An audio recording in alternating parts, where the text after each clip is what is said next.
Il y a des matins qui ressemblent à tous les autres, et puis il y en a un qui change tout. Ce matin-là, Chloé avait son café, son peignoir bleu et 5 ans de mariage derrière elle.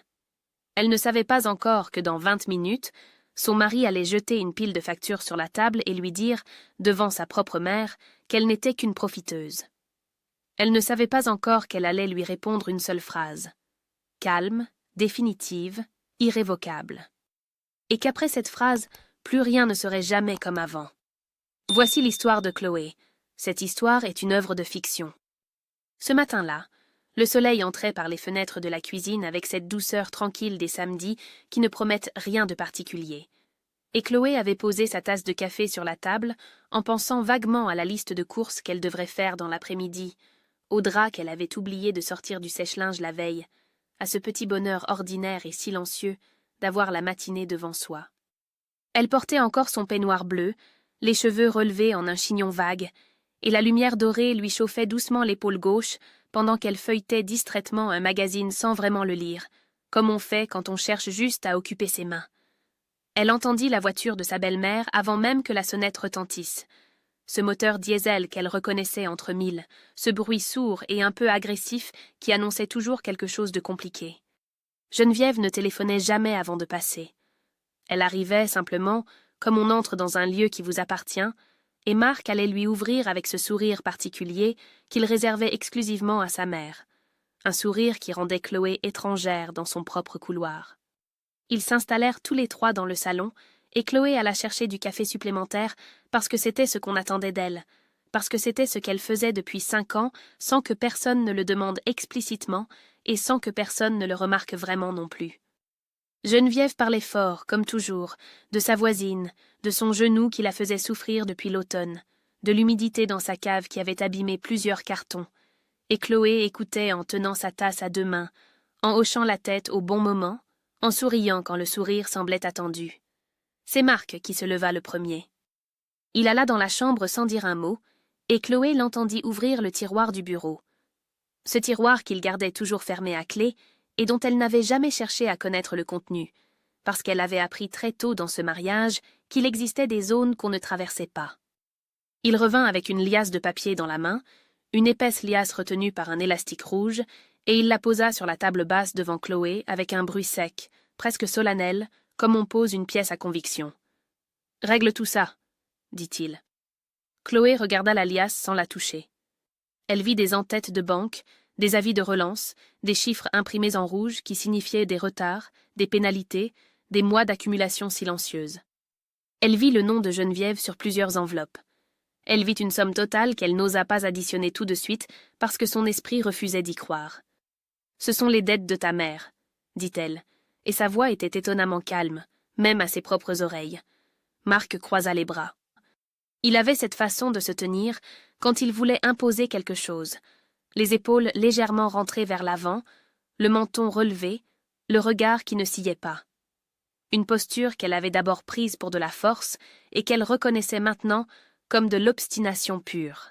« Ma famille ne nourrit pas des profiteurs, » dit-il, et il dit cela devant sa mère, devant le café encore chaud, devant la lumière du samedi matin qui continuait d'entrer par les fenêtres comme si de rien n'était. Geneviève ne dit pas un mot. Elle regardait quelque part au-dessus de l'épaule de Chloé, avec cette expression qu'elle avait perfectionnée au fil des années, cette façon de sembler absente de ce qu'elle avait pourtant provoqué.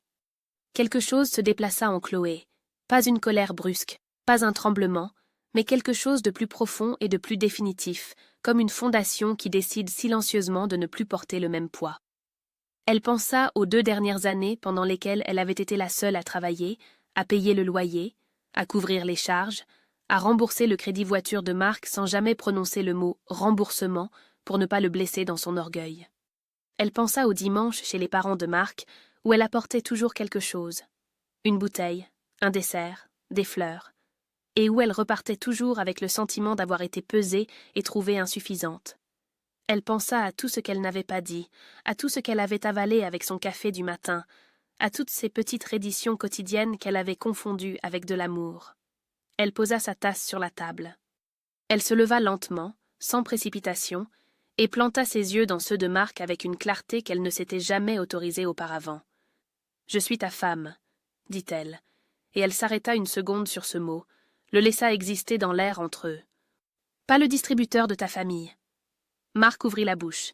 Elle ne lui laissa pas le temps de répondre. Non par colère, mais parce qu'elle avait enfin quelque chose de plus important à faire que d'écouter sa réponse. Elle prit son téléphone sur le guéridon, ouvrit l'application de sa banque, navigua jusqu'aux autorisations de sa carte Black et les coupa une par une, méthodiquement, pendant que le silence dans la pièce devenait une présence à part entière. Elle posa ensuite le téléphone face contre la table, regarda Geneviève une dernière fois, cette femme qui avait accumulé des dettes pendant des mois en sachant que quelqu'un d'autre finirait par les payer, et elle sortit du salon sans se retourner. Dans le couloir, elle s'appuya une seconde contre le mur, ferma les yeux et sentit son propre cœur battre avec une régularité qu'elle n'avait pas remarquée depuis longtemps. Ce n'était pas du courage, pas encore, c'était juste la sensation très nette d'avoir dit une vérité trop longtemps retenue, et de découvrir qu'elle ne s'était pas effondrée en la disant. Le téléphone de Marc commença à sonner depuis le salon. Sa mère, probablement. Ou un créancier. Ou quelqu'un de la famille qui avait déjà été informé et qui voulait peser sur la balance. Chloé alla dans la chambre, ferma la porte derrière elle et s'assit sur le bord du lit dans la lumière du matin. Elle n'avait pas décroché. Pour la première fois de sa vie, le silence ne lui faisait pas peur. Les 3 jours qui suivirent ressemblèrent à une maison dont on aurait retiré tous les meubles sans prévenir, les mêmes murs, le même plafond, la même lumière entrant par les mêmes fenêtres, mais quelque chose d'essentiel avait disparu, et chaque pièce sonnait creux d'une façon que Chloé n'avait jamais remarquée avant parce qu'elle avait toujours eu trop à faire pour s'arrêter à écouter le silence. Marc ne criait pas. C'était presque pire. Il se déplaçait dans l'appartement avec cette froideur précise des gens qui ont décidé de punir sans en avoir l'air, répondant à ses questions par des syllabes, posant son assiette sur la table sans la regarder, dormant au bord du lit, comme si quelques centimètres de matelas suffisaient à établir une frontière diplomatique. Chloé observait tout cela avec une lucidité nouvelle et légèrement douloureuse, comme on observe pour la première fois une douleur chronique qu'on avait fini par confondre avec la normalité. Le mercredi soir, son téléphone vibra avec un numéro qu'elle ne reconnut pas. Elle décrocha par réflexe, et la voix de la sœur de Marc emplit l'écouteur avant même qu'elle ait eu le temps de dire bonjour. Une voix aiguë et précipitée qui parlait de loyauté familiale, de générosité qu'on piétine, de ce que les gens bien font quand leur famille traverse une période difficile. Chloé écouta 30 secondes, dit simplement « Bonsoir » et raccrocha. Son téléphone revibra aussitôt. Elle l'éteignit et le posa sur la table de chevet, avec la même tranquillité qu'elle aurait mise à fermer un livre dont elle connaissait déjà la fin.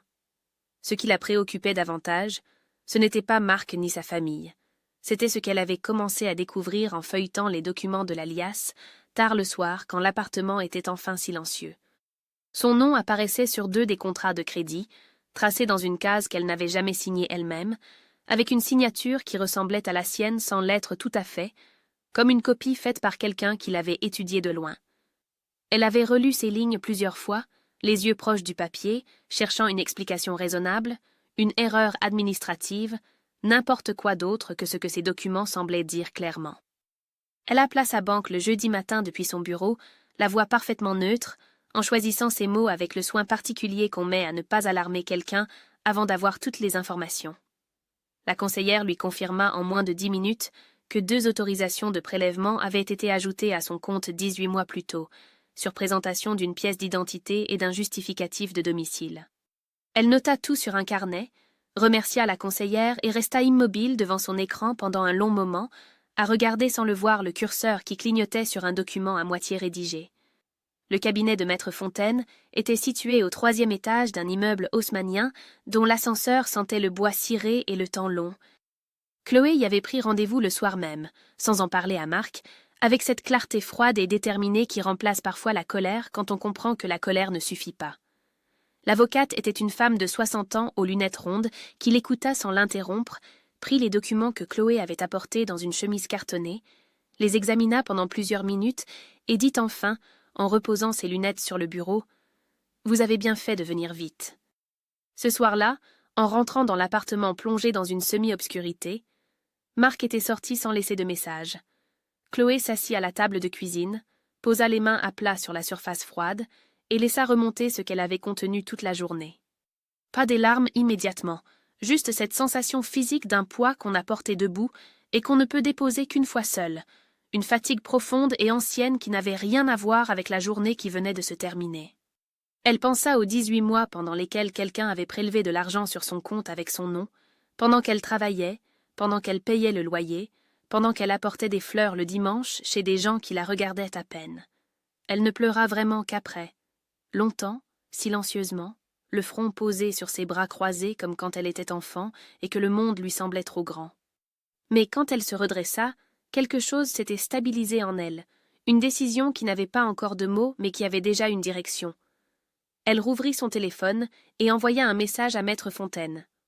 Lancer la procédure. Pour tout. Puis elle alla faire du thé, parce que la nuit serait longue et qu'elle avait besoin de ses forces pour ce qui venait.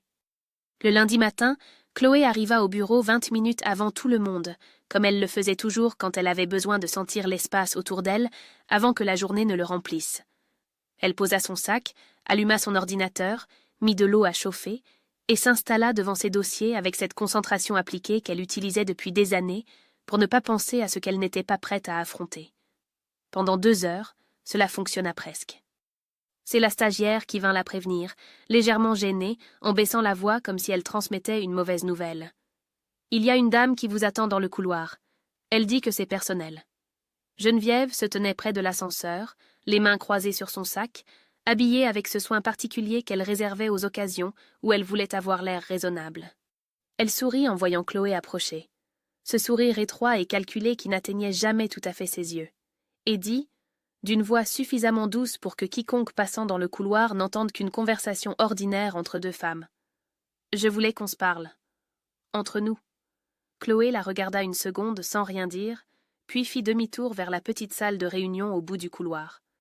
Elle entra, laissa la porte ouverte exprès, et se retourna pour faire face à sa belle-mère sans s'asseoir. « Tu as mis mon nom sur des contrats que je n'ai jamais signés, » dit-elle. Pas une question. Geneviève prit une inspiration et commença avec cette voix de femme blessée qu'elle maîtrisait parfaitement, cette façon de parler qui transformait chaque fait en offense personnelle qu'on lui aurait faite. « J'étais dans une situation impossible. Tu ne peux pas comprendre ce que c'est que de... »« Tu as mis mon nom sur des contrats que je n'ai jamais signés, » répéta Chloé avec exactement le même ton. Un silence passa entre elles, dense et inconfortable. « Marc pensait que tu comprendrais, » dit finalement Geneviève. Et elle dit cela comme si Marc était une 3e personne innocente dans cette histoire, comme si lui aussi avait été surpris par les documents, comme si tout le monde avait été victime de tout le monde sauf elle. C'est ça une famille, Chloé. On se soutient. On ne se retourne pas contre les siens au premier problème. Je ne me suis retournée contre personne, dit Chloé, et elle sentit quelque chose se durcir en elle, pas de la colère, quelque chose de plus froid et de plus solide que la colère. J'ai juste arrêté de payer pour des gens qui utilisaient mon nom sans me le demander. Geneviève changea d'approche avec la fluidité d'une femme qui avait pratiqué cet art pendant des décennies. Sa voix se fit plus douce, presque affectueuse, et elle tendit une main vers le bras de Chloé. « Tu es épuisée, ma chérie. Ce que tu traverses est difficile, je comprends. Mais si tu lances cette procédure, tu détruis Marc, tu détruis toute la famille. Est-ce que c'est vraiment ce que tu veux ?» Chloé recula d'un demi-pas. Juste assez pour que la main de Geneviève ne trouve rien à toucher. « La procédure est déjà lancée, » dit-elle. « Bonne journée. » Elle sortit de la salle de réunion, longea le couloir, entra dans les toilettes du bureau et ferma le verrou derrière elle. Elle s'appuya contre le lavabo, regarda son propre reflet dans le miroir pendant un long moment, son visage calme, ses mains qui ne tremblaient mais pas, et ressentit quelque chose qu'elle ne savait pas encore nommer, quelque chose entre l'épuisement et une fierté naissante et fragile. Ce soir-là, Marc l'attendait dans l'entrée de l'appartement. Il n'avait pas ses clés à la main, pas son manteau. Il attendait depuis un moment, debout, et il avait ce visage qu'elle ne lui avait vu que 2 ou 3 fois en 5 ans, ce visage dépouillé de toute posture. « Je veux divorcer, » dit-il. Chloé posa son sac sur le guéridon. « D'accord, » dit-elle. Il la regarda comme si ce mot n'était pas celui qu'il avait préparé pour cette phrase, comme si une réponse différente aurait dû surgir. Des larmes, une supplication, n'importe quelle forme de résistance qui lui aurait rendu son pouvoir. « C'est tout ce que tu as à dire ?»« C'est tout, » dit-elle. Elle appela Inès depuis la chambre, la voix enfin brisée, et dit pour la première fois à voix haute tout ce qu'elle avait eu pendant 5 ans. Pas dans l'ordre, pas avec cohérence, juste les mots qui sortaient comme ils pouvaient. Inès écouta sans l'interrompre, et quand Chloé se tut, épuisée, elle dit simplement « Tu n'as rien à perdre, tu avais déjà tout donné. » Chloé resta longtemps immobile dans le noir de la chambre après avoir raccroché, les genoux remontés contre la poitrine, et pleura toutes les larmes d'une femme qui se souvient enfin d'elle-même. Mais quand elle se releva, elle avait pris sa décision. Elle avait décidé de partir un mardi matin, parce que le mardi était un jour sans signification particulière et qu'elle ne voulait pas que ce moment ressemble à une scène. Pas de dimanche dramatique, pas de vendredi chargé de symboles, juste un mardi ordinaire où elle ferait ce qu'elle avait décidé de faire. Elle avait préparé ses 2 valises la veille, pendant que Marc dormait, en choisissant avec soin ce qui lui appartenait vraiment, en laissant tout le reste exactement à sa place, comme si l'appartement n'avait besoin de rien pour continuer à exister sans elle. Marc l'entendit dans le couloir. Il sortit de la chambre en sous-vêtements, les cheveux défaits, et il vit les valises avant de la voir elle, et quelque chose passa sur son visage.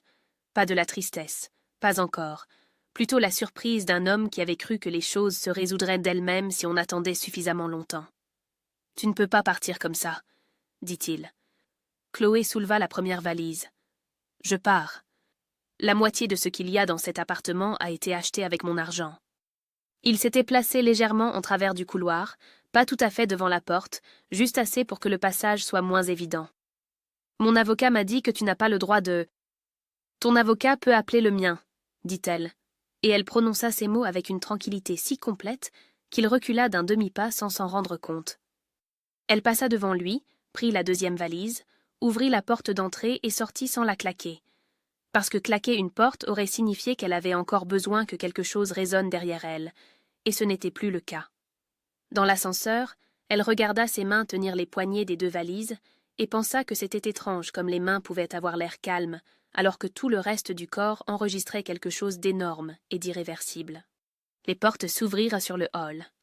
Elle traversa le hall, poussa la porte de l'immeuble, et l'air du dehors lui frappa le visage avec cette indifférence bienveillante que le monde réserve aux gens qui viennent de prendre une décision qu'ils ne peuvent plus défaire. Inès l'attendait en bas, moteur allumé, sans poser de questions. C'était exactement ce dont Chloé avait besoin. Quelqu'un qui savait que les questions pouvaient attendre. Le jeudi, son directeur la convoqua dans son bureau en fin de matinée avec ce ton neutre et légèrement précautionneux qu'il prenait quand il avait quelque chose de délicat à dire. Il posa les mains sur son bureau, la regarda un moment, puis lui dit qu'il avait reçu un appel anonyme 2 jours plus tôt. Quelqu'un qui prétendait avoir des informations sur des irrégularités dans la gestion d'un budget de projet qu'elle avait supervisé l'année précédente. Chloé ne dit rien pendant 3 secondes. Elle sentit quelque chose se contracter dans sa poitrine. Pas de la peur, une colère froide et très précise qui cherchait immédiatement une sortie rationnelle. « Je vais vous apporter les documents, » dit-elle. « Tous les documents. Aujourd'hui. » Elle passa sa pause déjeuner à rassembler les justificatifs, les validations, les échanges de mails archivés avec la rigueur d'une femme qui avait toujours su, sans se l'avouer, qu'un jour quelqu'un chercherait à lui retirer ce qu'elle avait construit. Elle déposa une chemise épaisse sur le bureau de son directeur à 14h30, s'assit en face de lui et le laissa vérifier en silence, page après page, pendant 20 minutes. Quand il releva la tête, son expression avait changé. « Tout est en ordre, » dit-il. « Je sais, » dit-elle.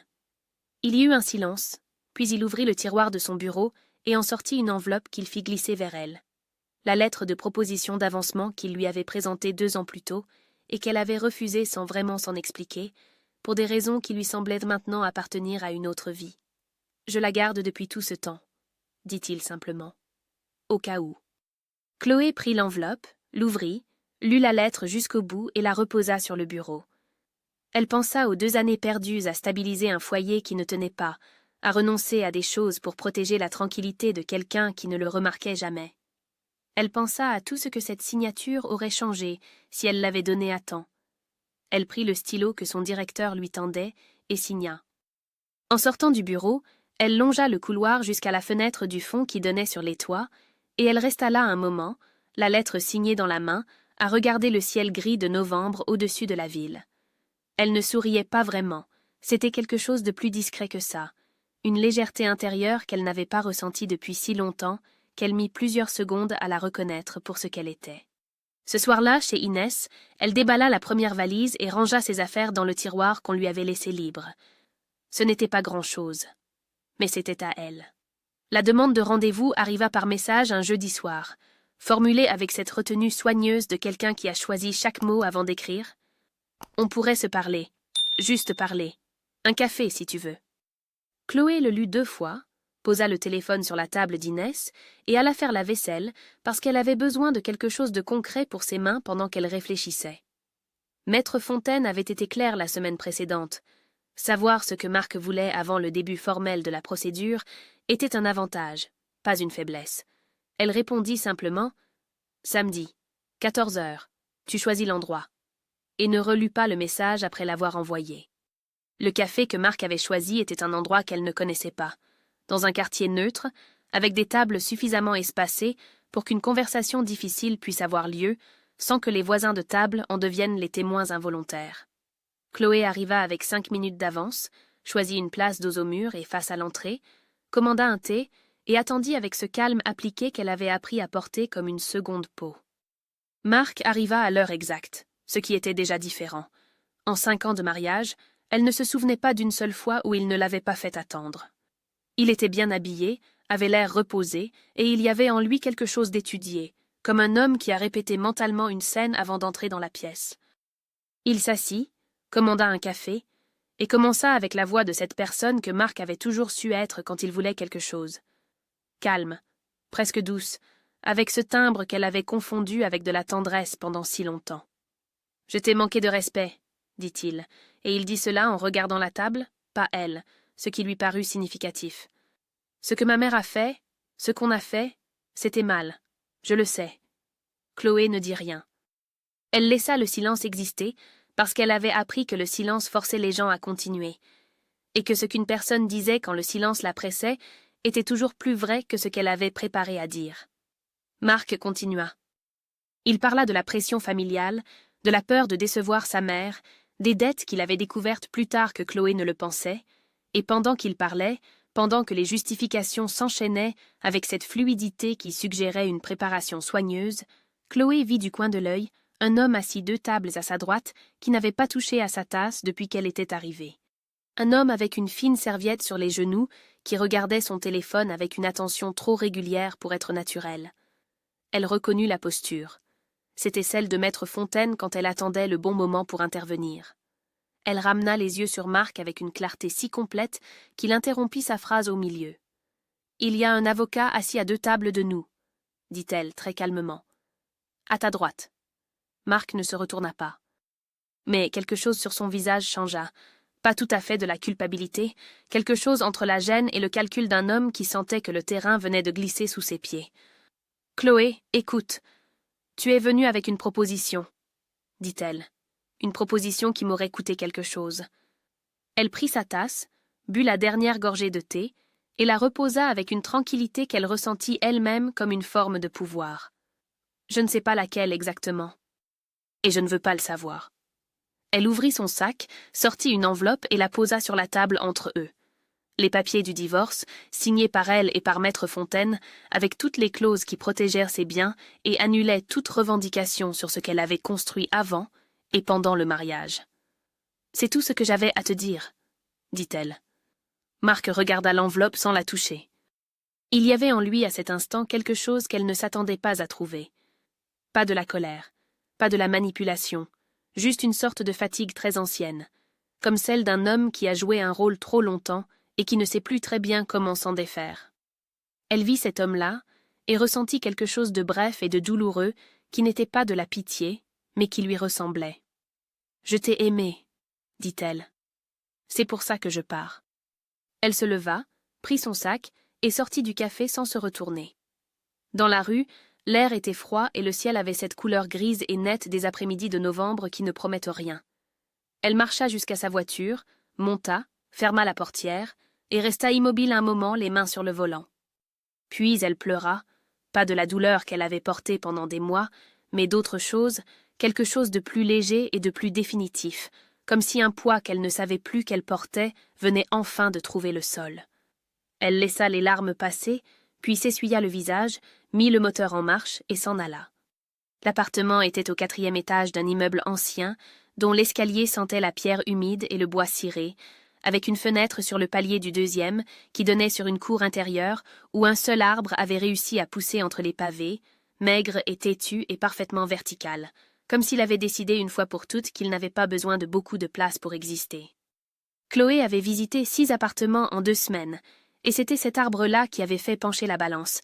Pas la luminosité, pas la superficie, pas le prix qui était raisonnable sans être exceptionnel, juste cet arbre qui poussait là où rien n'aurait dû pousser et qui semblait ne pas s'en préoccuper. Elle emménagea un samedi de décembre avec l'aide d'Inès et de 2 hommes d'une société de déménagement qui travaillaient vite et en silence, ce qu'elle apprécia. Ses affaires tenaient dans peu de cartons. Elle avait choisi de ne prendre que ce qui lui appartenait sans ambiguïté, sans discussion possible, sans histoire attachée qui aurait alourdi chaque objet d'un poids supplémentaire. Le soir, quand tout le monde fut parti, elle s'assit sur le parquet du salon avec un verre de vin et regarda les cartons empilés contre le mur et la lumière du lampadaire qui entrait par la fenêtre sans rideau, et elle ressentit quelque chose qu'elle n'avait pas ressenti depuis si longtemps qu'elle dut prendre un moment pour l'identifier correctement. C'était du calme. Un calme qui n'attendait rien, qui ne demandait rien, qui n'avait pas besoin d'être justifié. Le lundi matin, Sophie l'attendait dans le couloir du bureau avec ce sourire particulier des gens qui ont décidé d'être aimables pour des raisons qui n'ont rien à voir avec l'amabilité. Sophie était arrivée dans l'équipe 8 mois plus tôt, compétente et silencieuse, et Chloé l'avait toujours traitée avec le même respect qu'elle accordait à tout le monde sans distinction. Depuis l'annonce de la promotion, quelque chose avait changé dans la façon dont Sophie occupait l'espace. Une légère tension dans les épaules, une façon de prendre la parole en réunion juste après Chloé pour nuancer ce qu'elle venait de dire, des mails envoyés en copie à la direction avec des formulations qui suggéraient subtilement que certaines décisions avaient été prises sans consultation suffisante. Ce matin-là, Chloé trouva un rapport qu'elle avait finalisé la semaine précédente, circulant dans l'équipe avec des annotations manuscrites dans la marge. Des questions rhétoriques, des points d'interrogation, un encadré rouge autour d'un chiffre qui était pourtant correct et vérifiable en 30 secondes. Elle prit le rapport, alla s'asseoir en face de Sophie dans la salle commune, posa le document entre elles et dit sans préambule « Si tu as des questions sur ce rapport, tu me les poses directement. » Sophie ouvrit la bouche, puis la referma. « Je ne cherche pas de conflit. » continua Chloé, et sa voix était égale et précise comme celle d'une femme qui a épuisé sa tolérance pour les guerres silencieuses. « Je cherche qu'on travaille correctement. Si tu penses que j'ai fait une erreur, montre-la-moi. Je la corrigerai. Si tu n'en trouves pas, alors on avance. » Il y eut un silence pendant lequel Sophie regarda le rapport, puis Chloé, puis le rapport encore. « D'accord, » dit-elle finalement. Ce ne fut pas une réconciliation, mais ce fut suffisant.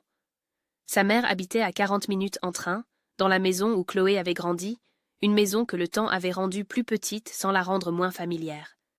Elle s'était parlé au téléphone depuis la séparation, des conversations courtes et prudentes comme 2 personnes qui marchent sur un sol qu'elles ne sont pas sûres de bien connaître. Ce samedi-là, Chloé sonna à la porte avec une bouteille de vin et sans avoir préparé ce qu'elle allait dire. Sa mère l'attendait dans l'entrée. Elles s'embrassèrent, sans parler, et il y avait dans cette étreinte quelque chose de différent des fois précédentes, une durée légèrement plus longue, une pression légèrement plus ferme, comme 2 femmes qui reconnaissent enfin qu'elles ont eu peur l'une pour l'autre sans jamais se le dire. Elles mangèrent, parlèrent de choses ordinaires pendant un moment, et puis sa mère posa les mains à plat sur la table et dit, sans détour, « Je savais que Marc n'était pas le bon. Depuis le début. » Chloé la regarda. « Je n'ai rien dit parce que j'avais peur que tu disparaisses, si je te le disais. » Sa mère parlait lentement, en choisissant ses mots avec le soin particulier de quelqu'un qui a attendu longtemps le bon moment. « Ton père était le même, pas méchant, absent, et je t'ai regardé répéter ce que j'avais vécu sans trouver comment t'arrêter. » Chloé resta silencieuse un long moment. Elle pensa à toutes les fois où elle avait interprété la réserve de sa mère comme de l'indifférence, à toutes les distances qu'elle avait construites à partir d'un silence qui n'était en réalité que de la peur. « Tu aurais dû me le dire, » dit-elle enfin, sans accusation, juste comme un fait qu'elle pouvait maintenant regarder ensemble. « Oui, » dit sa mère simplement. Elles restèrent à table jusqu'à tard, et pour la première fois depuis des années, Chloé ne compta pas les heures. Le séminaire avait lieu dans un hôtel en dehors de la ville, un de ces endroits fonctionnels et sans caractère particulier où les entreprises envoyaient leurs cadres 2 fois par an pour parler de stratégie dans des salles aux fenêtres qui ne s'ouvraient pas. Chloé y arriva la veille au soir, posa sa valise dans sa chambre, regarda un moment le plafond blanc et uniforme au-dessus du lit, et se dit qu'elle avait connu pire comme façon de passer un mercredi soir, ce qui, en soi, était déjà une forme de progrès. Le lendemain matin, pendant la pause café entre 2 sessions, elle était debout près de la fenêtre avec sa tasse quand quelqu'un s'arrêta à côté d'elle. Pas trop près, avec cette distance naturelle des gens qui respectent l'espace des autres sans y réfléchir consciemment. Elle tourna légèrement la tête. Un homme qu'elle ne reconnaissait pas, la quarantaine, avec ce visage calme de quelqu'un qui n'a pas besoin de remplir le silence pour exister dedans. « La vue n'est pas terrible, » dit-il, en regardant le parking en contrebas. « Non, » dit-elle. Il y eut un silence qui n'était pas inconfortable. C'était déjà inhabituel. « Olivier, » dit-il en tendant la main. « Chloé. » Ils parlèrent du séminaire, du projet de restructuration qui occupait toute la matinée, d'un intervenant dont les diapositives contenaient 3 fautes d'orthographe que ni l'un ni l'autre n'avait pu s'empêcher de remarquer. Olivier parlait avec précision et sans détour, écoutait quand elle parlait avec cette attention particulière des gens qui ne formulent pas déjà leur réponse pendant que vous finissez votre phrase. Chloé remarqua cela, pas comme une qualité abstraite, mais comme quelque chose de physiquement perceptible, une façon d'occuper l'espace de la conversation sans jamais l'envahir. Elle remarqua aussi, presque aussitôt, les réflexes qui se déclenchaient en elle comme des alarmes silencieuses. Quand il sourit pour la première fois, elle chercha instinctivement ce qu'il voulait obtenir avec ce sourire. Quand il lui posa une question sur son travail, elle sentit pendant une fraction de seconde l'envie de minimiser sa réponse, de réduire ce qu'elle faisait pour ne pas paraître trop sûre d'elle. Ce vieux réflexe appris dans un mariage où l'assurance d'une femme était vécue comme une critique implicite adressée à l'homme à côté d'elle. Elle s'en rendit compte, laissa le réflexe passer sans le suivre, et répondit honnêtement. L'après-midi se termina. Ils dînèrent à la même table par hasard, avec 4 autres collègues, et la conversation fut légère et sans conséquence, et Chloé remarqua qu'elle riait à 2 reprises d'une façon qui ne lui demanda aucun effort. En sortant de la salle de restaurant, Olivier lui demanda si elle voulait prendre un café.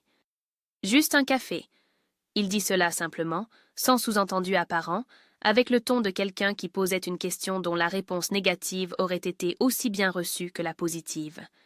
Elle dit oui parce que c'était ce qu'elle voulait, et cette simplicité-là lui parut elle-même remarquable. Ils étaient assis dans le petit salon de l'hôtel depuis 20 minutes, quand la porte d'entrée s'ouvrit. Elle le reconnut avant même de voir son visage, cette façon de marcher, les épaules légèrement rentrées, le regard qui balayait la pièce avec cette intensité particulière des gens qui cherchent quelque chose qu'ils n'ont pas le droit de chercher. Marc s'arrêta quand il la vit. Il y eut entre eux une seconde très longue, pendant laquelle rien ne bougea dans la pièce. Puis il s'avança. « Je savais que tu étais là, » dit-il, et il dit cela comme si c'était une explication suffisante, comme si savoir où elle était lui donnait le droit d'y venir. Son regard glissa sur Olivier, avec cette évaluation rapide et à peine dissimulée des hommes qui mesurent immédiatement ce qu'ils voient comme une menace. « On peut parler ?»« Non, » dit Chloé. Marc ne bougea pas. « Chloé, j'ai conduit 40 minutes pour... »« Je sais ce que tu as fait, » dit-elle. Et sa voix était si égale, si dépourvue de tremblement, qu'elle sentit Olivier se redresser légèrement à côté d'elle sans dire un mot, sans intervenir, juste présent avec cette solidité tranquille d'un homme qui savait que ce n'était pas son combat à mener. « Tu n'aurais pas dû venir. »« L'homme à côté de toi, c'est qui ?» dit Marc, et il y avait dans cette question une agressivité à peine contenue qui cherchait une surface où s'accrocher. Olivier posa sa tasse, regarda Marc avec un calme si complet qu'il en était presque désarmant, et dit simplement « Quelqu'un qui était invité ». Le silence qui suivit dura peut-être 5 secondes. Marc regarda Chloé une dernière fois, ce regard qu'elle connaissait, ce mélange de reproches et d'attentes, cette façon de la tenir responsable de ce qu'il ressentait, et elle soutint ce regard sans ciller, sans s'excuser, sans rien offrir du tout. Il repartit comme il était venu, sans claquer la porte, et c'était presque pire. Chloé resta immobile un moment, les mains à plat sur la table. Puis elle prit sa tasse et but une gorgée de café qui était maintenant tiède, et Olivier ne dit rien pendant suffisamment longtemps pour que le silence soit une forme de délicatesse. « Tu veux un autre café » dit-il enfin. Elle le regarda. Et pour la première fois depuis très longtemps, elle sourit sans chercher ce que ce sourire allait lui coûter. « Oui, » dit-elle. La convocation arriva un mardi matin par courrier recommandé, dans une enveloppe blanche avec l'entête d'un cabinet juridique que Chloé ne reconnut pas. Elle l'ouvrit debout dans le couloir de son appartement, encore en manteau, et lut la lettre une fois, puis une deuxième fois plus lentement, en laissant chaque phrase trouver sa place avant de passer à la suivante. Le cabinet représentait Geneviève. La demande était formulée avec cette précision froide du langage juridique qui transforme les mensonges en hypothèses recevables. Il était suggéré que Chloé avait agi de mauvaise foi dans le signalement des dettes, que certains éléments du dossier méritaient un réexamen, que sa cliente était prête à envisager un arrangement amiable si les poursuites étaient abandonnées dans les 30 jours. Elle posa la lettre sur la table de la cuisine, fit du café et appela Maître Fontaine. Le bureau de l'avocate sentait toujours le papier chaud et le café trop longtemps gardé au chaud, et Chloé s'y installa avec cette familiarité prudente qu'on développe pour les endroits où on apporte régulièrement ses problèmes. Maître Fontaine lut la lettre sans changer d'expression, la reposa, ôta ses lunettes et dit « C'est une manœuvre. Ils n'ont rien de solide. Si c'était le cas, ils n'auraient pas proposé un arrangement. On ne propose un arrangement qu'à quelqu'un qu'on espère faire plier, pas à quelqu'un qu'on peut battre. Ils peuvent ralentir la procédure, dit Chloé. Ils peuvent essayer. » Maître Fontaine reprit ses lunettes avec le calme d'une femme qui avait vu ce type de manœuvre des centaines de fois et qui avait appris à les lire comme on lit une météo familière. « Mais vous avez les documents, vous avez la banque, vous avez les dates. Eux ont une vieille dame qui affirme avoir été mal comprise. Ce n'est pas équivalent. » Chloé hocha la tête. Elle savait que l'avocate avait raison, rationnellement, clairement, sans aucune ambiguïté. Et pourtant, en rentrant chez elle ce soir-là, quelque chose en elle cherchait la sortie la plus courte, le chemin qui évitait tout ça, la version de cette histoire où elle n'aurait pas à se battre encore un peu plus longtemps contre des gens qui ne méritaient pas autant de son énergie. Olivier l'appela ce même soir, sans savoir ce que la journée avait contenu. Ils parlèrent de choses ordinaires pendant un moment, et puis il dit, avec cette simplicité directe qui le caractérisait, « J'ai loué un petit chalet en montagne pour le week-end prochain, 2 chambres, si tu veux venir. » Chloé resta silencieuse quelques secondes. Ce n'était pas une demande compliquée. C'était 2 jours, de la neige probablement, 2 chambres comme il avait précisé avec ce soin délicat des gens qui savent que les détails comptent. Et pourtant quelque chose en elle se contracta immédiatement, cette vieille peur qui n'avait pas encore tout à fait appris qu'elle n'avait plus de raison d'être là. Cette voix intérieure qui lui disait que s'approcher de quelqu'un, c'était lui donner les moyens de faire ce que Marc avait fait, que la distance était la seule forme de sécurité qu'elle connaissait vraiment. « Je ne sais pas encore, » dit-elle. « C'est une réponse valable, » dit-il, et il dit cela sans pression, sans déception audible, avec la même tranquillité qu'il mettait à tout ce qu'il faisait, et ce fut presque plus difficile à recevoir qu'une insistance aurait été. Elle raccrocha et resta assise dans le silence de son appartement pendant un long moment, les genoux remontés contre la poitrine dans le fauteuil près de la fenêtre, à regarder les lumières de la rue en contrebas. Elle pensa à Geneviève et à sa lettre d'avocat. Elle pensa à Marc attendant dans le hall de l'hôtel, avec ce regard qui lui demandait de continuer à être responsable de ce qu'il ressentait. Elle pensa à toutes les fois où elle avait choisi de rétrécir pour que quelqu'un d'autre se sente plus grand. Et elle pensa à Olivier disant « C'est une réponse valable », sans que sa voix change d'un ton. La tentation de tout arrêter était réelle et précise, pas dramatique, pas accompagnée de larmes, juste cette fatigue profonde de quelqu'un qui a couru longtemps et qui voit un banc et se demande si elle n'a pas le droit de s'asseoir et de ne plus jamais repartir. Abandonner les poursuites, annuler le week-end, fermer la porte de cet appartement et ne plus rien demander à personne ni ne rien laisser entrer. Elle resta dans ce fauteuil jusqu'à minuit passé, à ne rien décider, à laisser la peur exister sans la suivre, à regarder les lumières s'éteindre une par une dans les immeubles d'en face. Puis, elle prit son téléphone et envoya 2 messages. Le premier à Maître Fontaine, « On continue ». Le second à Olivier, « Je viens ». Elle posa le téléphone sur la coudoir du fauteuil et regarda une dernière fois les lumières de la rue et ressentit quelque chose de fragile et de réel qui n'était pas encore tout à fait du bonheur, mais qui en avait la forme exacte, comme une pièce qu'on reconnaît avant même d'y être entré, comme une lumière qu'on voit de loin et vers laquelle on décide de marcher quand même, même si la route n'est pas encore tout à fait dégagée. Elle alla se coucher et dormit sans interruption pour la première fois depuis des semaines. 1 an, c'est à la fois très long et très court selon ce qu'on y a vécu, et Chloé avait appris au cours de cette année-là que le temps ne guérissait pas les choses par lui-même, que c'était le travail qu'on faisait à l'intérieur du temps qui changeait quelque chose, et que ce travail-là était silencieux et ingrat et ne ressemblait à rien de ce qu'on voyait dans les films. Pas de musique, pas de lumière particulière, juste des matins ordinaires où on choisissait de continuer et des nuits où on apprenait à ne plus avoir peur de ce qu'on trouverait en se réveillant. Ce samedi de janvier, la lumière entrait par les fenêtres de son appartement avec cette clarté froide et nette de l'hiver qui ne promet rien de doux, mais qui a l'honnêteté de ne rien dissimuler non plus. Et Chloé était assise à sa table avec son café entre les mains, les pieds nus sur le parquet, dans ce silence qui lui appartenait entièrement et qu'elle n'échangerait plus contre rien. Inès arriva vers 11 heures avec des viennoiseries et cette façon qu'elle avait de remplir un appartement de sa seule présence sans jamais l'envahir. Sa mère appela à midi, et elles parlèrent longtemps, de choses ordinaires d'abord, puis de choses moins ordinaires, avec cette aisance nouvelle qu'elles avaient retrouvée depuis ce samedi dans la maison de l'enfance, où 2 femmes avaient enfin dit ce qu'elles auraient dû se dire depuis des années.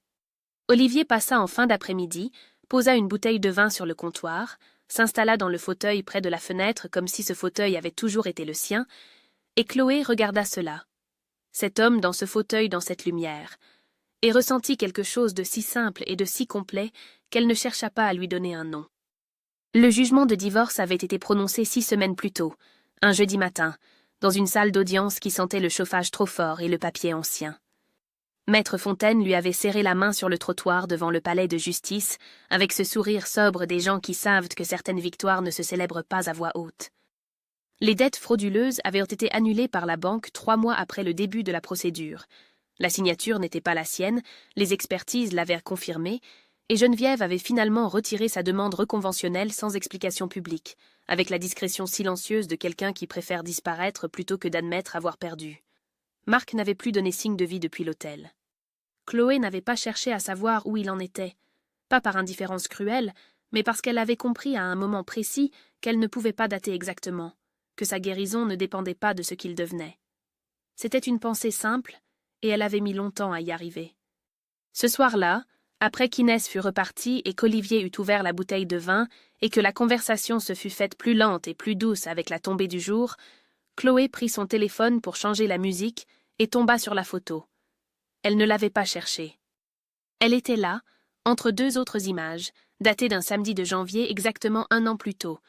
La pile de factures sur la table basse, l'élastique rouge, les chiffres imprimés en rouge qui signifiaient des retards et des mois d'accumulation silencieuse, et le nom de Geneviève sur plusieurs enveloppes.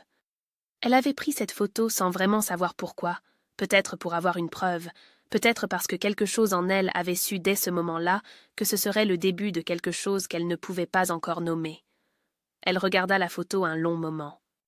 Elle pensa à la femme en peignoir bleu qui était assise à cette table-là, avec le café encore chaud et le magazine qu'elle ne lisait pas vraiment, qui entendait un moteur diesel dans la rue et qui sentait quelque chose se contracter dans sa poitrine sans encore comprendre que ce jour-là serait le dernier où elle se laisserait réduire.